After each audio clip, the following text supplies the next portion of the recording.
அலர்மகள் astro channel வாயிலாக உங்கள் ஜோதிடாச்சாரியா ஸ்ரீ கந்தசுவாமியின் வணக்கங்கள்.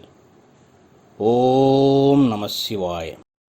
அன்பர்களே, இந்த பதிவில் நாம் பார்க்க போவது நட்சத்திர வரிசையில் 11வதாக வரக்கூடிய பூரம் நட்சத்திரத்தின் வாழ்வியல் சூட்சமங்கள், தொழில் வகை மேன்மைகள், குணநலன்கள், பொருளாதார வளர்ச்சிகள் பற்றி விளக்கமாக பார்க்கலாம். பூரம் நட்சத்திர வரிசையில் சுக்கிரனின் முழுமையான 2வது நட்சத்திரமாகும். சிம்ம ராசிக்கும் 2வது நட்சத்திரமாக வருகிறது.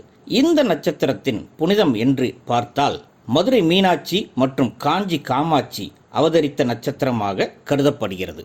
ஐப்பசி மாதம் பூரம் நட்சத்திரம் அன்று காமாட்சி அவதரித்த தினம் என்றும், திருப்பாவை பாடிய ஆண்டாள் அவர்கள் பிறந்த நட்சத்திரமும் இதுவே என்று கூறுகிறார்கள். அதனால்தான் ஆடி மாதத்தில் ஆடிப்பூரம் நாள் விமர்சையாக கொண்டாடப்படுகிறது. இந்த நட்சத்திரத்தை வடமொழியில் பூர்வ பல்குனி நட்சத்திரா என்று அழைப்பர்.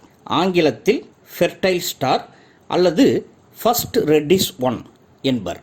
அறிவியல் ரீதியாக ஜோஸ்மா அதாவது டெல்டா லியோனிஸ் மற்றும் சர்டான் அதாவது தீட்டா லியோனிஸ் என்ற 2 நட்சத்திரங்களாக இதை பார்க்கப்படுகிறது. அழகு, நேர்த்தி, வளமை, கவர்ச்சி நிறைந்த சுக்கிரனின் நட்சத்திரம் சூரியனின் சிம்ம வீட்டில் அமர்ந்திருக்கும். சூரியனின் பிரகாசமும் சுக்கிரனின் அழகும் ஒரு சேர்ந்த கலவையாக இருப்பார்கள் இந்த நட்சத்திரத்தில் பிறந்தவர்கள். இவர்கள் பிறந்ததே உலக சந்தோஷங்களையும் இன்பங்களையும் ஆண்டு அனுபவிக்க வேண்டும் என்ற எண்ணம் மிகுதியாக இவர்களுக்கு இருக்கும். இந்த நட்சத்திரமானது பொறுமையாக அமைதியாக இருந்து காரியத்தை சாதித்து கொள்ளக்கூடிய நட்சத்திரமாகும். தேவைப்படும் போது மட்டுமே கோபத்தை வெளிக்காட்டும். மறைமுகமாக தன்னுடைய அதிகாரத்தை காட்டி வேலையை வாங்கி கொள்ளக்கூடிய அருமையான நட்சத்திரம். கவர்ச்சியான பேச்சு, சாதுரியம் இவர்களுக்கு அதிகம் இருக்கும். இந்த பூரம் நட்சத்திரத்தோட சின்னமானது கட்டிலின் 4 கால்களாக கூறப்படுகிறது. உகந்த மரம் அத்தி மரம் அல்லது கல்யாண முருங்கை என்று சொல்கிறார்கள். கணம் மனித கணம், பறவை கிரிதர பட்சி, யோனி பெண் புலி. இந்த நட்சத்திரத்தில் பிறந்தவர்கள் அழகை ஆராதிப்பது, அழகாக தன்னை மாற்றிக்கொள்வது, மற்றவர்களை கவர்ந்தெழுக்கும் வண்ணம் தன் உடலை கட்டுடலாக மாற்றிக்கொள்வது, அழகான ஆடைகளை அணிந்து சந்தோஷமடைவது, நகைகள் மீது அதிகம் ஆசைப்படுவது, புதிய புதிய டிசைன்களாக நகைகளை வாங்கி போட்டு பார்த்து அழகு பார்ப்பது, தன்னையே மெருகேற்றிக் கொள்வது, மற்றவர்கள் தன்னை பார்த்து பொறாமைப்பட வேண்டும் என்ற எண்ணத்துடனே தன்னை மாற்றிக்கொண்டு பகட்டான வாழ்க்கையை வாழ விரும்புவார்கள் இவர்கள். அதே சமயம் வாழ்க்கையில் முன்னேறுவதற்கு எப்பொழுதும் நேர்மையான வழிகளையே தேர்ந்தெடுப்பார்கள். எப்போதும் மற்றவர்களை சார்ந்து வாழாமல் சுதந்திரமாக வாழ வேண்டும் என்ற எண்ணம் மிகுதியாக இருக்கும். சுற்றுலா பிரியர்கள் இவர்கள். கற்பனா சக்தி மிகுந்தவர்கள். மற்றவர்களுக்கு உதவி செய்யும் மனப்பான்மையும் அதிகமாக இருக்கும். கடவுள் நம்பிக்கையும் அதிகம் இருக்கும்.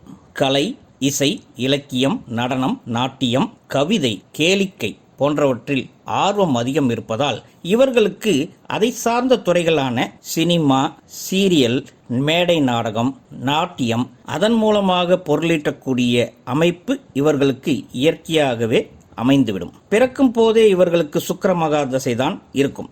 சுக்கிர தசையின் 20 வருடங்களில் 4 பாதங்களுக்கு தலா 5 வருடம் என்று அமைப்பு வரும். ஆரம்ப கால கல்வி சிறப்பாகவே இவர்களுக்கு இருக்கும்.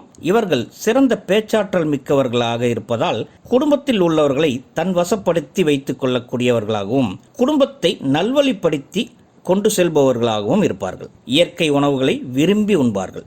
சுக்கிரனின் வலிமை இருப்பதால் சிற்றின்ப பிரியர்களாகவும் இவர்கள் இருப்பார்கள்.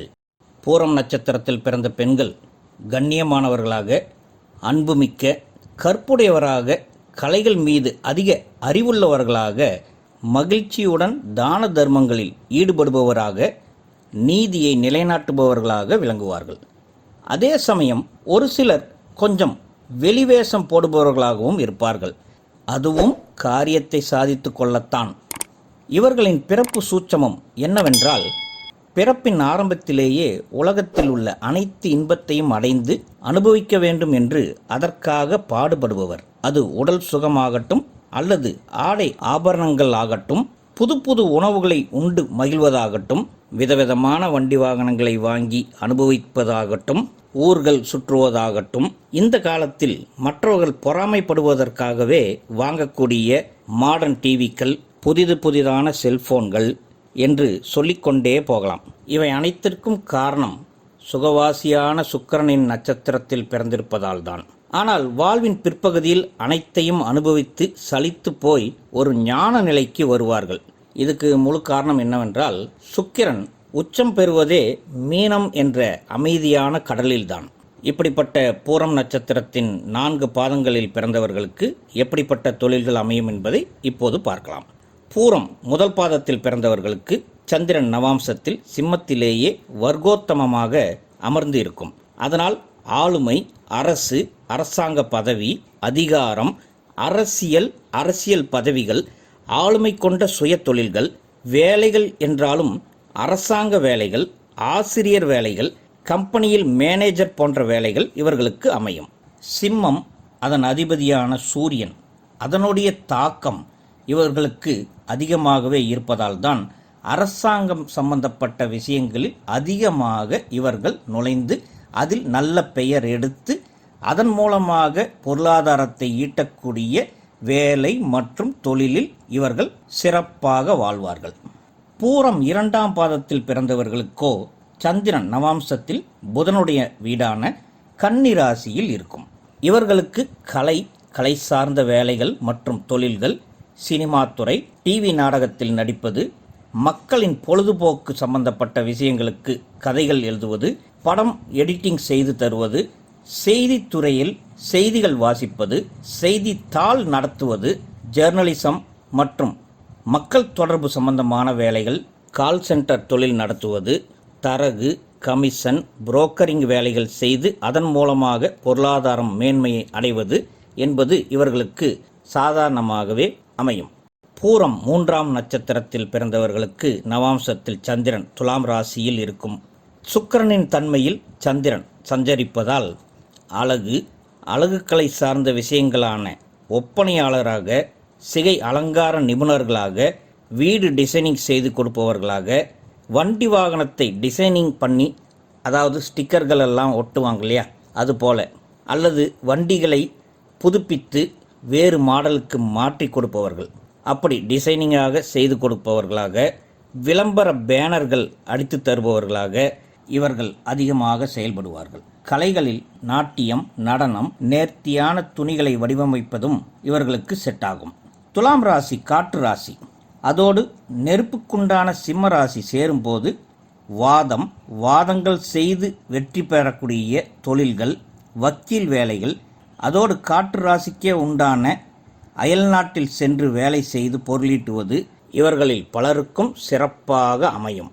பொதுவாக ஒரு கருத்து உள்ளது, பூரம் நட்சத்திரத்தில் பிறந்தாலே அவர்கள் அதிர்ஷ்டசாலிகள் என்றுதான் ஜோதிட சாஸ்திரம் சொல்கிறது. பிறக்கும் போதே தங்கத்தட்டில் உண்ணக்கூடிய யோகிதை படைத்தவர்கள் இவர்கள் என்றால் அது மிகையல்ல. பிறக்கும் போதே சுக்கிரனின் வலிமையோடு பிறப்பதால் நலிந்து இருக்கும் குடும்பத்தில் பிறந்தாலும் இவர்கள் பிறந்தவுடன் குடும்பம் படிப்படியாக மேன்மை அடைவதை காணலாம். பூரத்தில் பிறந்தவர்களை சுற்றியுள்ளவர்கள் மற்றும் பூர நட்சத்திரக்காரர்களை சார்ந்தவர்கள், அவர்களுடன் நட்பு கொள்பவர்கள், இவர்கள் அனைவரும் இந்த பூர நட்சத்திரக்காரர்களின் நேர்மையான மற்றும் அமைதியான அணுகுமுறையால் சந்தோஷமாகவே இவர்களுடன் நட்பு பாராட்டுவார்கள். பூரம் 4ஆம் பாதத்தில் பிறந்தவர்களுக்கு சந்திரன் நவாம்சத்தில் விருச்சகத்தில் நீசகதியில் அமர்கிறார். செவ்வாயின் நீர் சக்தி வீடு என்பதால் லட்சியம் மற்றும் உந்துதல் அதிகமாகவே இவர்களுக்கு இருக்கும். பெரும்பாலும் ஏதாவது ஒரு பொருளை உருவாக்குதல், தயாரித்தல் மற்றும் அதன் செயல்திறன் சார்ந்த தொழில்களில் இவர்கள் ஈடுபடுவார்கள். இவர்களுக்கு திட்டமிடுதல் குறைவாகவே இருக்கும். அதனால் பலமுறை நஷ்டங்களையும் சந்திப்பார்கள். அவசரத்தாலும் சில இன்னல்களை இவர்கள் அனுபவிப்பார்கள் என்றே சொல்லலாம்.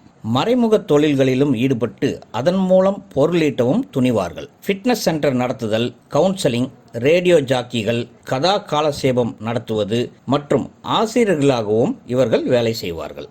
ஆக பூரம் நட்சத்திரம் பொதுவாக அதிர்ஷ்டகரமான நட்சத்திரம் என்றாலும் இதில் பிறந்தவர்களில் பலரும் பெரிய அளவில் வாழ்க்கையில் முன்னேற்றம் அடைந்து சந்தோஷமாக வாழ்ந்தாலும் ஒரு சிலர் கணக்கில் ஒரு 20% என்று எடுத்துக்கொள்ளலாம். அவர்களுக்கு அதிலும் முதலாவதாக ஆண் குழந்தைகளுக்கு ஆரம்ப கால படிப்பு என்று எடுத்து பார்த்தால் பூரம் நட்சத்திரம் சுக்கிரனின் நட்சத்திரம் என்பதாலும் சிம்ம ராசியின் சூரியன் சுக்கிரனுக்கு பகையை தரும் என்பதாலும் ஆண் குழந்தைகளில் பலர் படிப்பு காலத்தில் தந்தையுடன் படிப்புடன் வளர்பவர்களாக இருந்தால் அவர்களுடைய படிப்பானது மிக சுமாராகவே இருக்கும். சில நேரங்களில் ஃபெயிலாக கூட செய்வார்கள். அதே சமயம் ஒரு சில குடும்பத்தில் ஹாஸ்டலில் தங்கி குடும்பத்தை விட்டு வேறு ஏதாவது ஒரு ஊரில் படிக்க வைக்கக்கூடிய நிலை உருவாக கூட செய்யும். அப்படி தந்தையை விட்டு விலகி வேறு ஊரிலோ அல்லது ஹாஸ்டலிலோ தங்கி படிக்கக்கூடிய குழந்தைகளுக்கு சூரியனின் தாக்கம் குறைவதால் அவர்கள் மட்டும் கொஞ்சம் படிப்பில் கெட்டிக்காரர்களாக வளர்வார்கள்.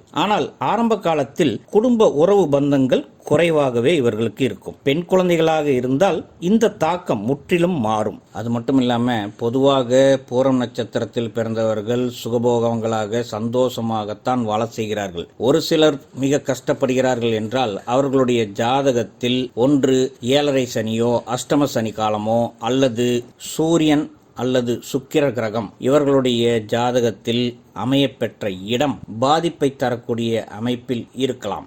அன்பர்களே, ஒவ்வொரு நட்சத்திரத்தில் பிறந்தவர்களுக்கும் தசாபுத்திகள் அடிப்படையிலான பலன்களை விரைவில் பதிவிடுகிறோம்.